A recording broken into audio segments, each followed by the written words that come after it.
Graça e paz, queridos irmãos, queridas irmãs, sejam muito bem-vindos, sejam muito bem-vindas a mais uma aula no canal Conectados com a EBD, o seu canal de estudos bíblico-teológicos. Hoje daremos continuidade ao estudo das lições bíblicas do primeiro trimestre de 2021 da classe dos adultos, que tem como tema o verdadeiro pentecostalismo, a atualidade da doutrina bíblica sobre a atuação do Espírito Santo.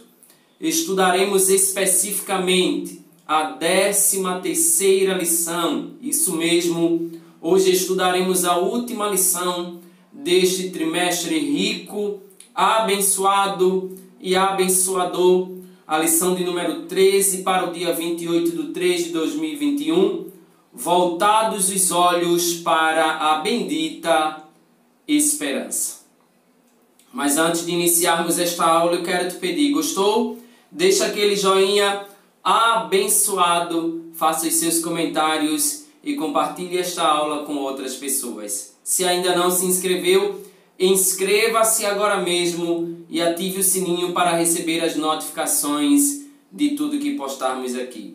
Sem mais delongas, vamos para o que interessa, vamos iniciar a aula de hoje.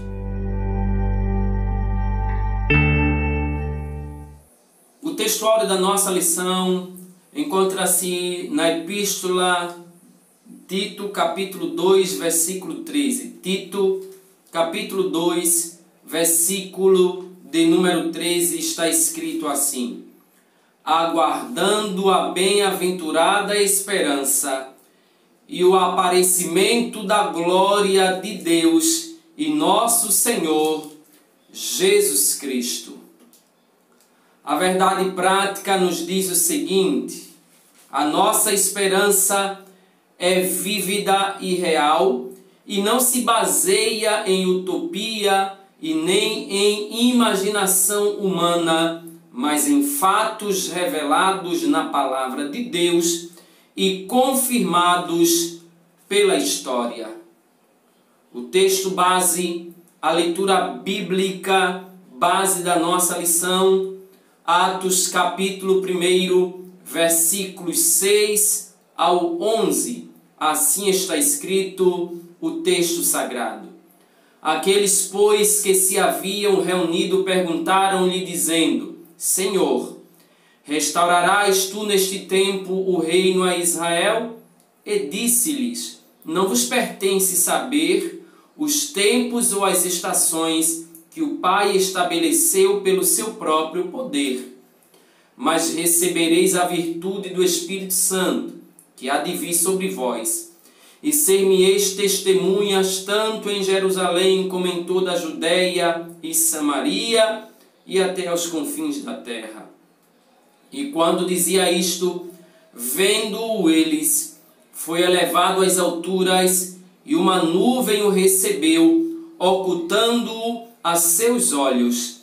E estando com os olhos fitos no céu, enquanto ele subia, eis que junto dele se puseram 2 varões vestidos de branco, os quais lhes disseram: varões galileus, porque estáis olhando para o céu? Esse Jesus que dentre vós foi recebido em cima no céu, há de vir assim como para o céu o vistes ir. Amados irmãos, queridas irmãs, pela infinita misericórdia do nosso Deus, hoje chegamos à última lição do primeiro trimestre de 2021. Sim, foram 13 lições riquíssimas, abençoadas e abençoadoras que certamente contribuíram e muito para o nosso crescimento espiritual, de maneira que podemos crescer na graça e no conhecimento de nosso Senhor Jesus Cristo. E temos a oportunidade de encerrar este ciclo, de encerrar este trimestre, falando sobre esta bendita esperança. Sim, temos a oportunidade, o privilégio de Deus, de voltarmos os nossos pensamentos voltarmos a nossa esperança para este grande momento que deve suscitar em nosso coração o desejo de buscarmos constantemente a graça de Deus sobre a nossa vida, nos mantermos diante do Senhor fielmente, aguardando de forma digna, como bons cristãos, a grande, a bendita, a maravilhosa esperança, que é o tema, que é o título da nossa lição, voltados os olhos para a bendita esperança. Como o próprio texto nos revelou, o momento em que os discípulos olhavam para Cristo, que estava sendo assunto, levado ao céu, os anjos aparecem para eles e perguntam: varões galileus, por que vocês estão olhando Jesus subir? Não se preocupem, porque da mesma forma que vocês estão vendo ele subir, ele voltará. Eles estão com os olhos voltados para o alto, que é a base do título da nossa lição, voltados os olhos para a bendita esperança.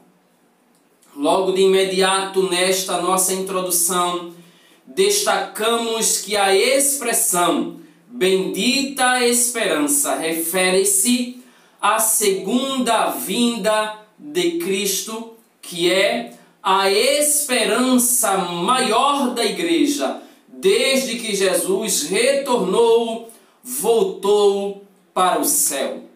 Essa expectativa, ela vem aumentando à medida em que o tempo passa. Portanto, de forma bem simples, nesta lição, veremos quão breve está esse evento de acontecer. Inclusive, pensando nessa probabilidade, nesse retorno que Cristo voltará para buscar a sua igreja, precisamos entender que é necessário que nos mantenhamos em vigilância e aguardemos o retorno do nosso amado Cristo em fidelidade, com fidelidade. Logo destacamos como ponto central desta lição que a esperança da igreja de Cristo, ela é vívida e ela é real. Não é utópica, não é imaginária, ela é real. No primeiro tópico da lição, o comentarista destaca que breve o Senhor virá.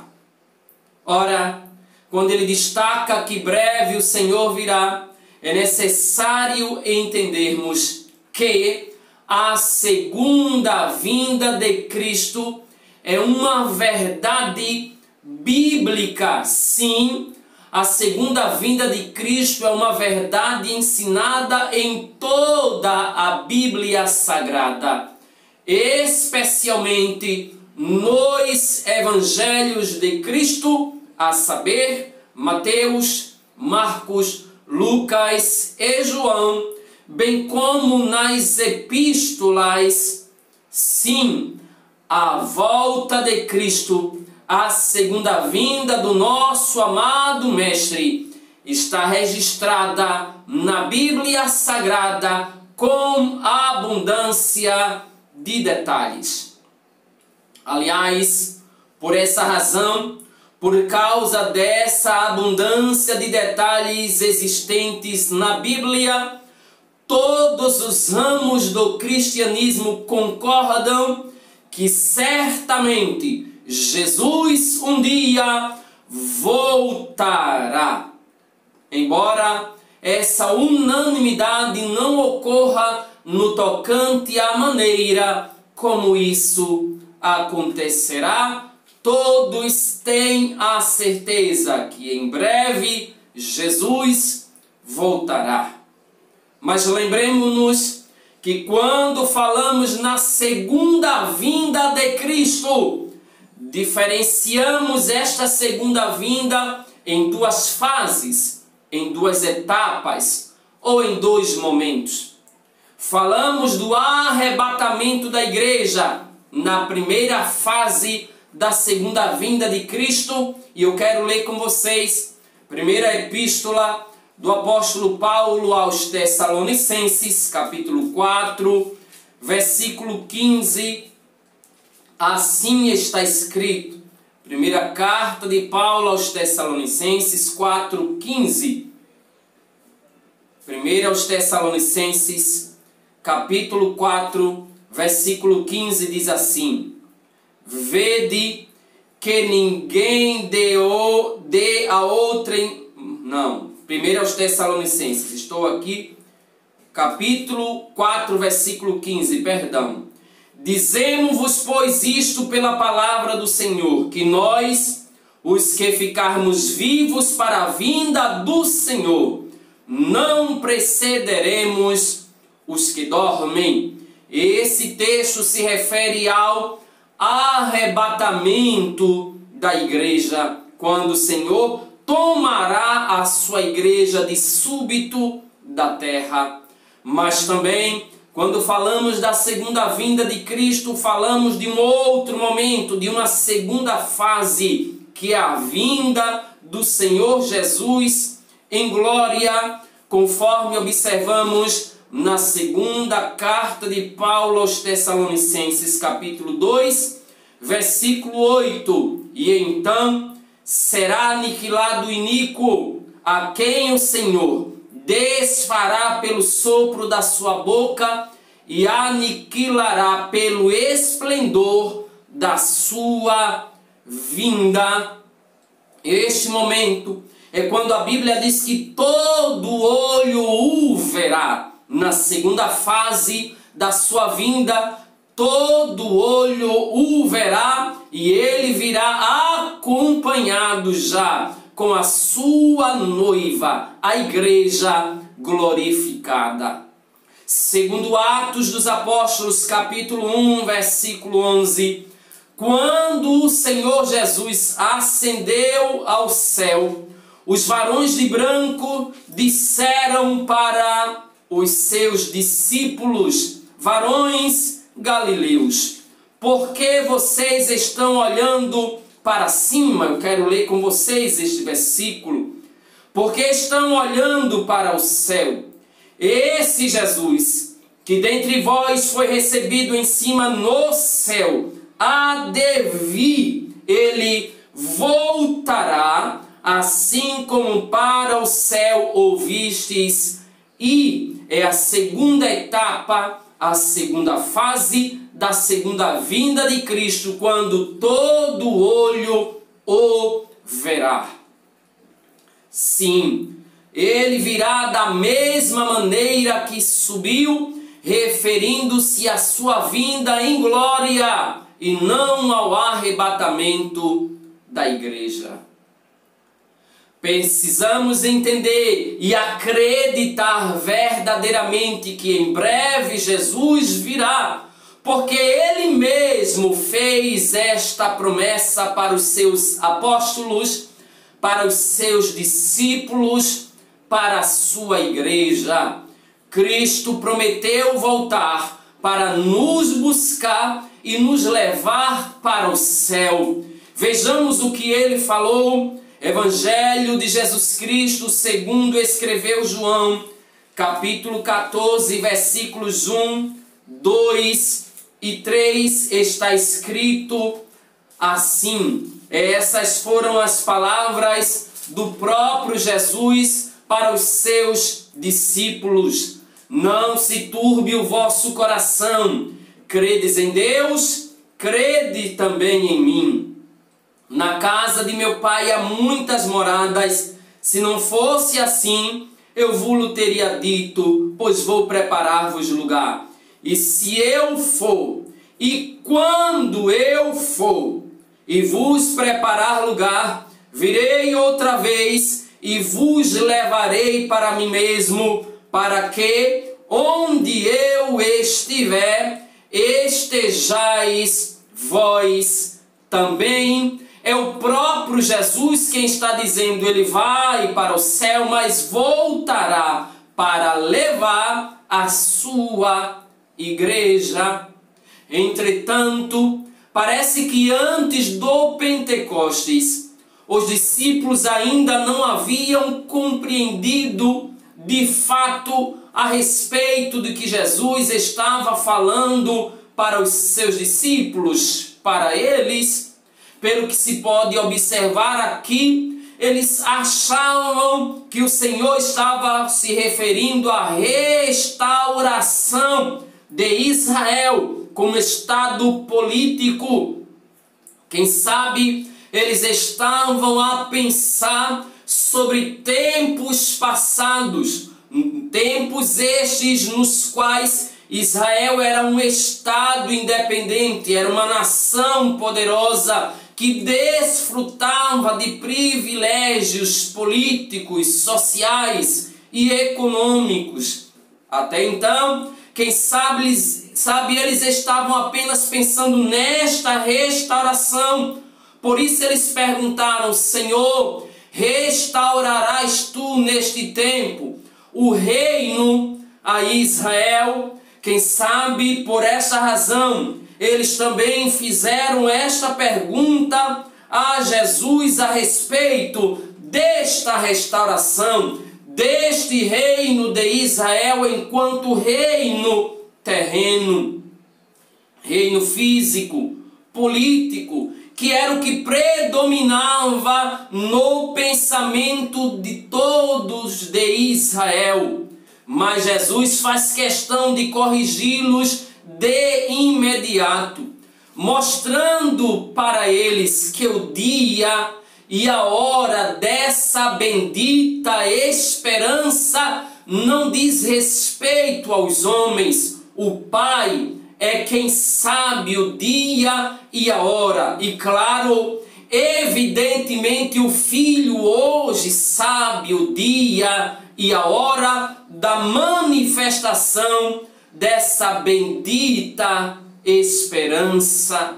E também ele faz questão de mostrar que a restauração não seria apenas política, não seria restrita apenas a Israel, mas a partir da restauração de Israel, o que Deus queria através de Israel era alcançar todos os povos, era restaurar todas as outras nações. Por isso que Jesus vai dizer, Atos capítulo 1, versículo 8, de forma clara: mas recebereis poder, recebereis a virtude do Espírito Santo que há de vir sobre vós, e ser-me-eis testemunhas tanto em Jerusalém, como em toda a Judéia e Samaria, e até aos confins da terra. A promessa não era só para Israel, mas para todas as nações que fossem alcançadas pelo poder do Espírito, pela pregação do Evangelho.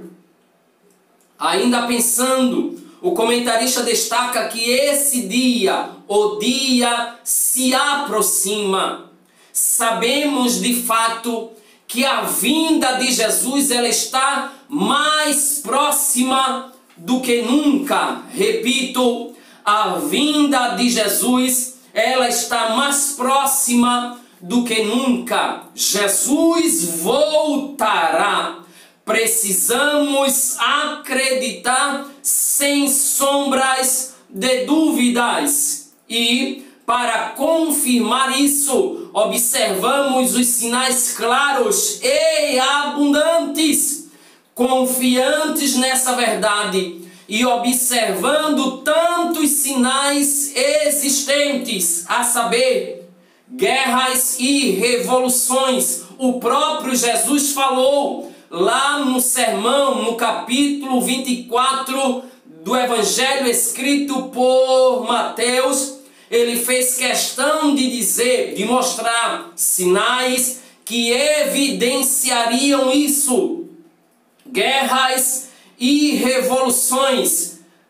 Então levantar-se-á nação contra nação, reino contra reino, catástrofes naturais. E ele mesmo falou, e haverá grandes terremotos, fomes e pestilências em vários lugares e coisas espantosas. Não é demais destacar o momento em que estamos vivendo uma pandemia. O mundo está sendo assolado por conta de um vírus que está provocando uma doença mortal. Isso nada mais é do que uma evidência, um sinal de que a nossa bendita esperança está mais perto do que nunca.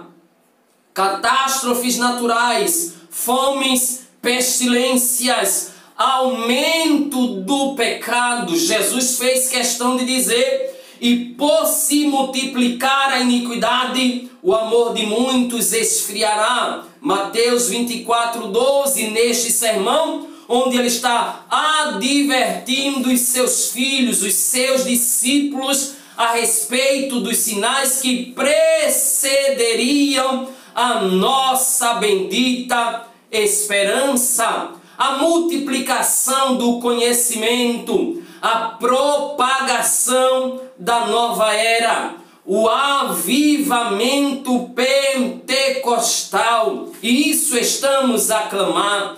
O renascimento de Israel como uma nação política que ocorreu em 1947, mais precisamente no dia 27 de novembro de 1947, a ONU votava a favor da criação do Estado judeu. Israel tornou-se nação, e em 14 de maio de 1948, contra todas as probabilidades, os judeus voltaram a ser uma nação efetiva outra vez. Cumprimento da promessa de Deus e mais um sinal de que a nossa bendita esperança está mais perto do que nunca. São vários os sinais, são muitas as evidências que Cristo, o Senhor, em breve Ele virá.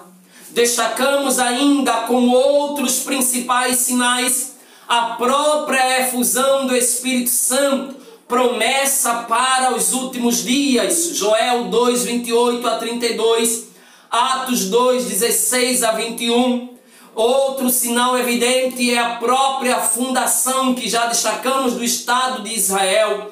São muitas as evidências que mostram que o grande dia se aproxima, mas a pergunta é: como estamos nos comportando? Estamos aguardando, anelando por esse dia, usando palavras de Paulo, com grande expectação?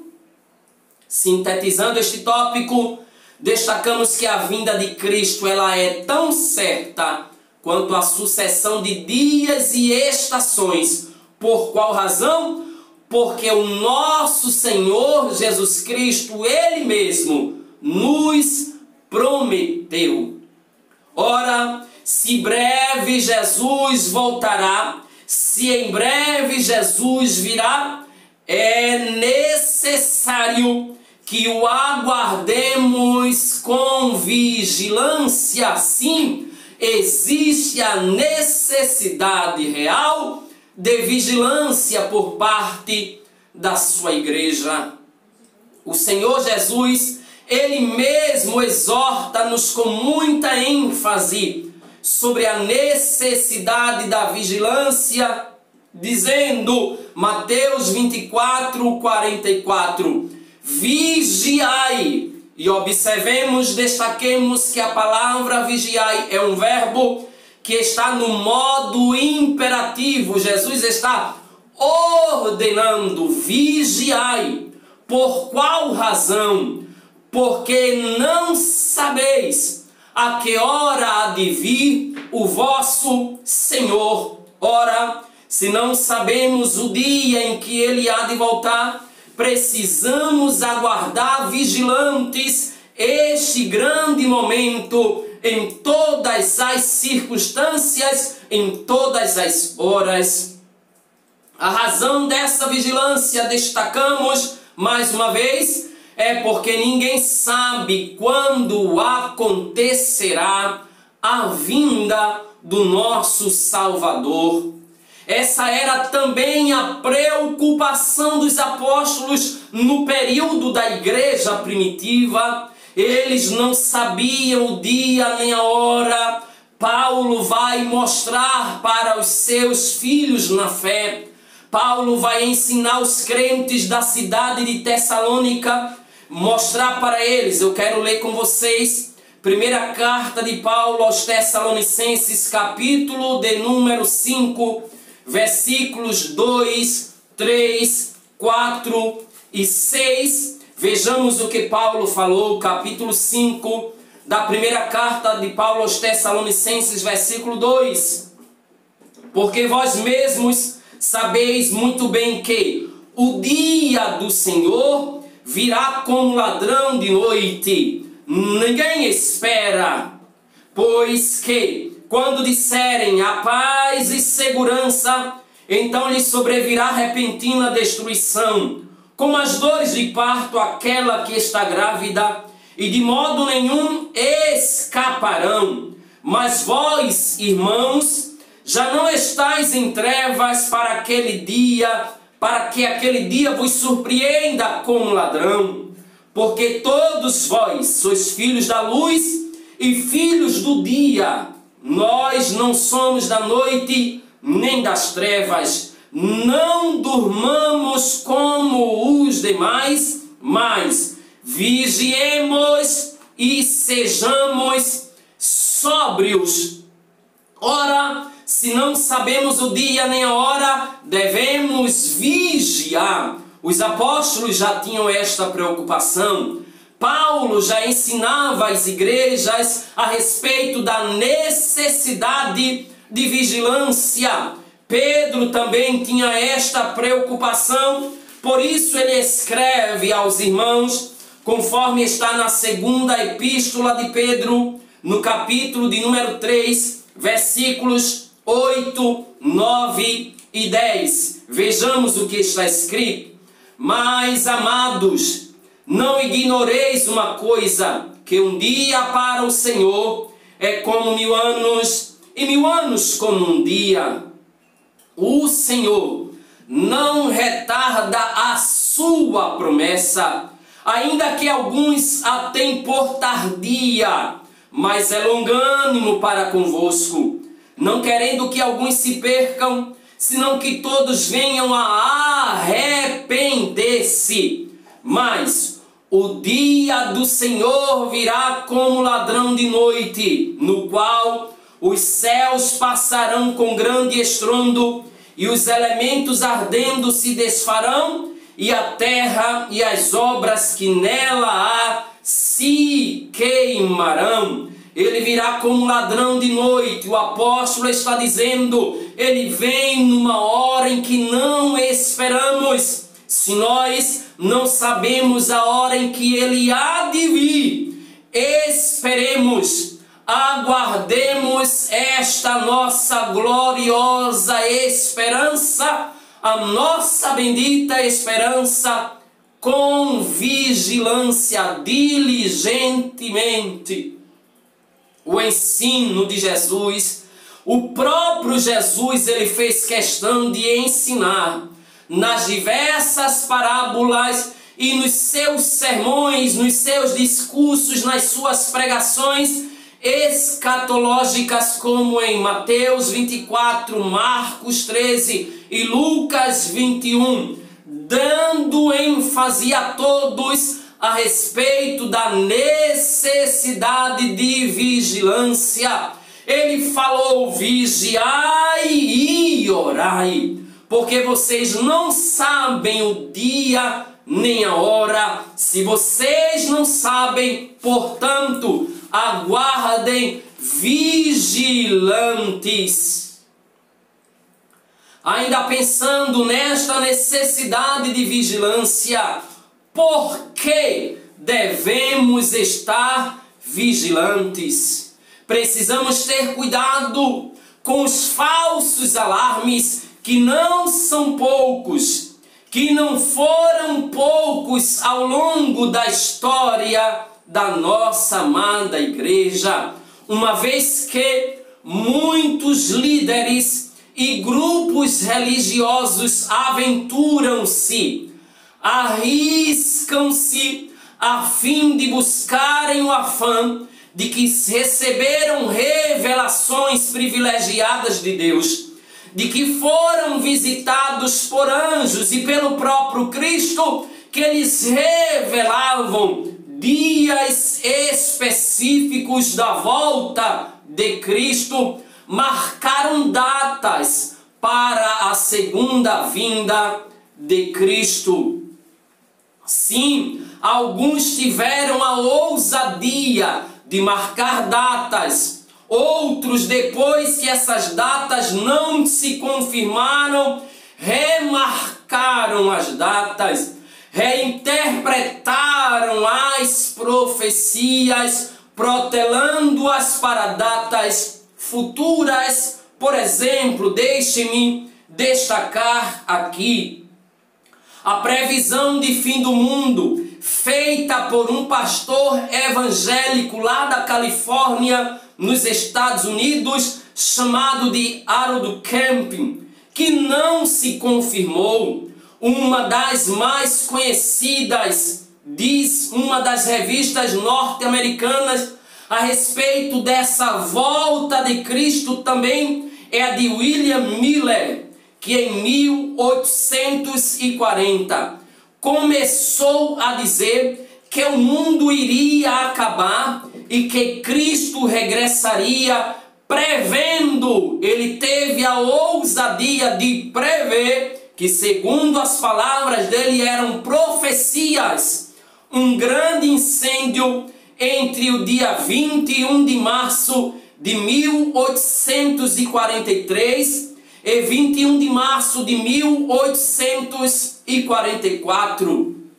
Resultado: o período profetizado chegou, nada aconteceu. Ele disse que seria em outubro, a mesma data que ele falou chegou, e de novo nada aconteceu. Quem não se lembra da profecia de que o mundo acabaria em 2012? Aliás, profecia essa que tornou-se até roteiro de cinema.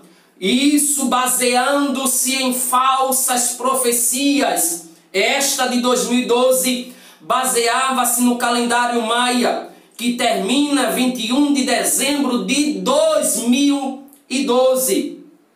Mas, dentre tantas profecias que nós não precisamos mais destacar, vemos que não passam de aberrações. São verdadeiros absurdos, homens e mulheres que baseiam-se em pressupostos que eles fundamentam na Bíblia para declararem tais datas que não se confirmaram.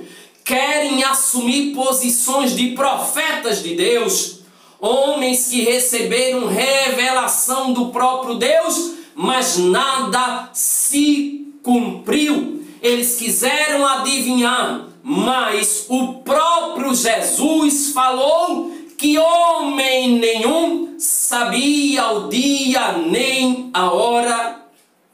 A palavra de Deus, ela rejeita terminantemente essas falsas expectativas, essas falsas revelações, essas falsas profecias acerca da vinda de Cristo. lembremos-nos, igreja, o nosso manual, a nossa profecia é a Bíblia. Se não estiver em acordo ou de acordo com a Bíblia, rejeitemos toda e qualquer profecia.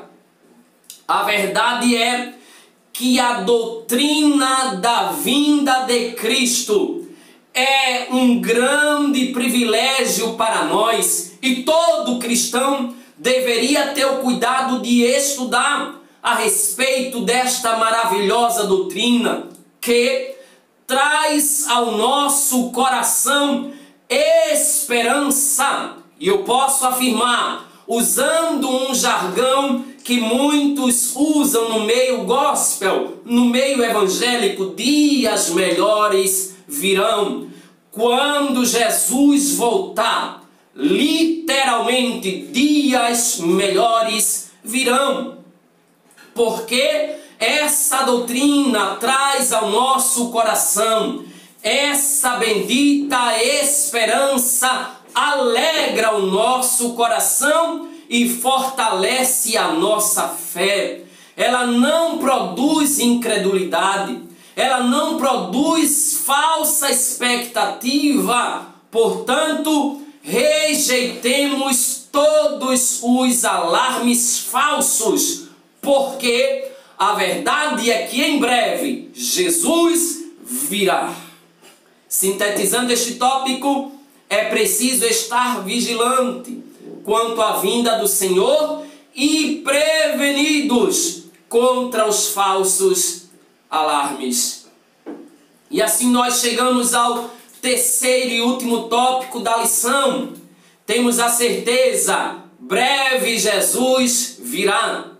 Por essa razão, precisamos estar vigilantes e nos portarmos e nos comportarmos e vivermos neste mundo enquanto Jesus não vem, com fidelidade. E como todos nós sabemos, fidelidade é a qualidade de ser cheio de fé. Fé é ser cheio de fé. Característica do que é fiel. Fidelidade é também lealdade. Os termos fidelidade, verdade e lealdade pertencem ao mesmo campo semântico na Bíblia. Apresentam-se como tendo base comum de significado semelhante. Jeremias 42:5 declara: seja o Senhor entre nós testemunha da verdade e fidelidade.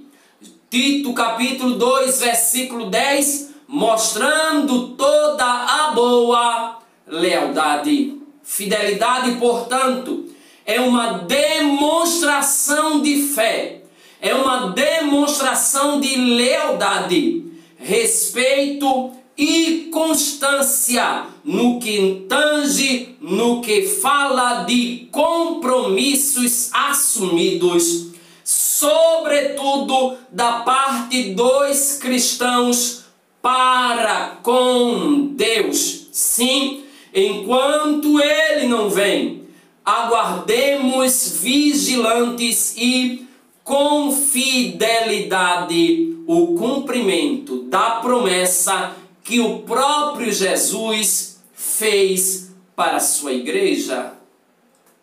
Quando pensamos em fidelidade, precisamos destacar que o próprio Deus, Ele é fiel.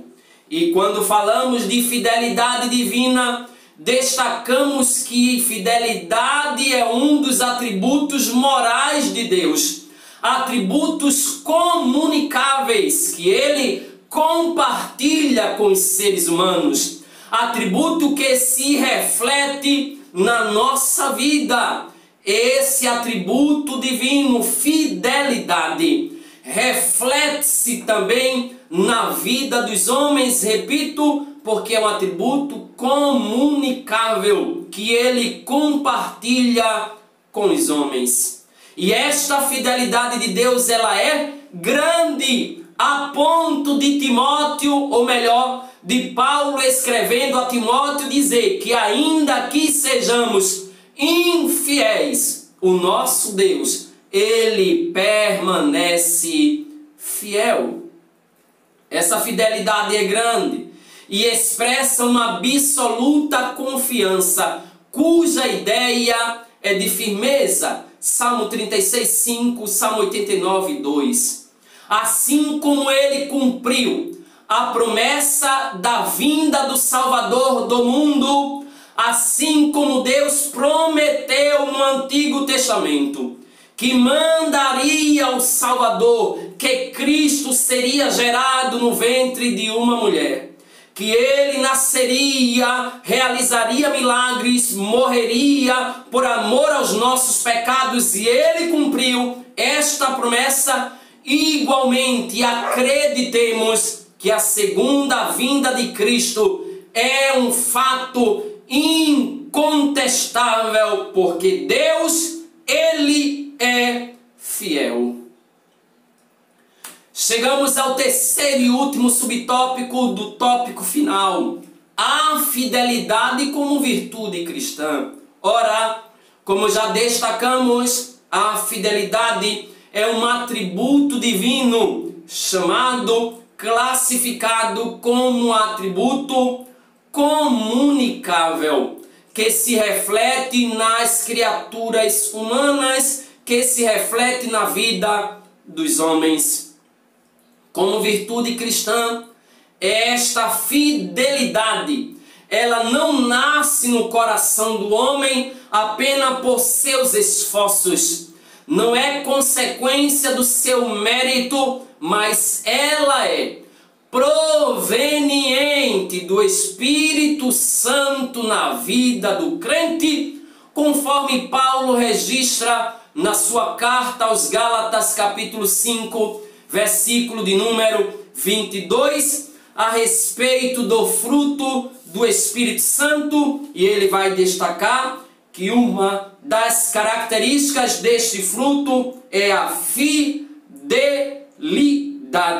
Sim, Paulo vai dizer: mas o fruto do Espírito é amor, gozo, paz, longanimidade, benignidade, bondade, fidelidade, mansidão e temperança. Essa verdade, ela é ensinada em toda a Bíblia, de maneira direta nos relatos históricos e proféticos, também nas parábolas e ilustrações, como importante virtude na vida cristã. Portanto, precisamos ter consciência, precisamos ter em mente que a nossa vida aqui na terra deve ser baseada na fidelidade ao nosso Deus, ao nosso Cristo, que a qualquer momento virá, qualquer momento voltará com glória, poder e majestade.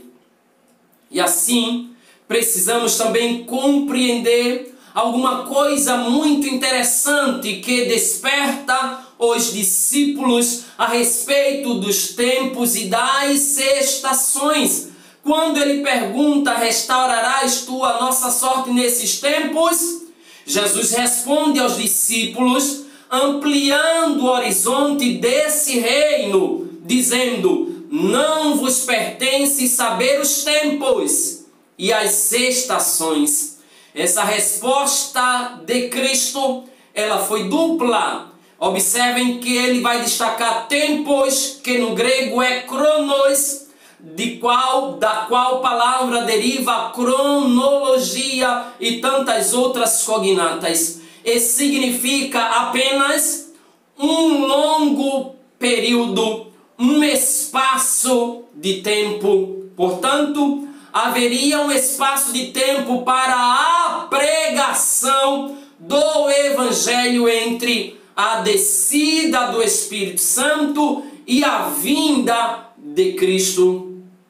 Mas além disso, ele vai empregar a palavra estações, referindo-se ou tomando como palavra, como base a palavra kairos. Estações nada mais é aqui do que kairos, que significa a ocasião, e se refere aos eventos críticos que devem acompanhar o estabelecimento do reino. De forma simples, tempo aqui, cronos, é o tempo do homem, kairos é o tempo de Deus. Resumindo, tempos e estações são prerrogativas divinas. É Ele quem comanda, quem controla o tempo. Para o homem, o que cabe é obedecer e crer e esperar no tempo do Senhor Deus, no tempo do Senhor Jesus Cristo. Sintetizando este tópico, a fidelidade é um dos atributos morais de Deus que se espera achar no crente. E assim nós concluímos esta lição afirmando que viver com fidelidade é ser fiel e leal a Deus. E a fidelidade ao Senhor Jesus é uma das condições para herdar o reino dos céus. O Senhor Jesus falou reiteradas vezes sobre a sua vinda.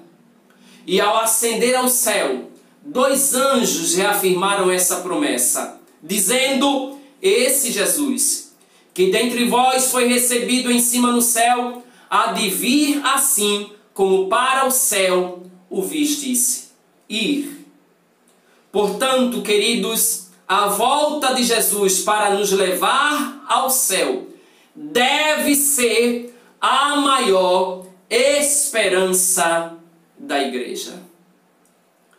Dessa forma nós concluímos esta lição e concluímos mais um trimestre abençoado, mas já marcamos nossos próximos compromissos para o próximo trimestre, quando estudaremos as lições bíblicas sobre dons espirituais e ministeriais. Mas o nosso próximo encontro imediato, lição de número 1, e deu dons aos homens. Muito obrigado, Deus te abençoe, a paz do Senhor e até a próxima.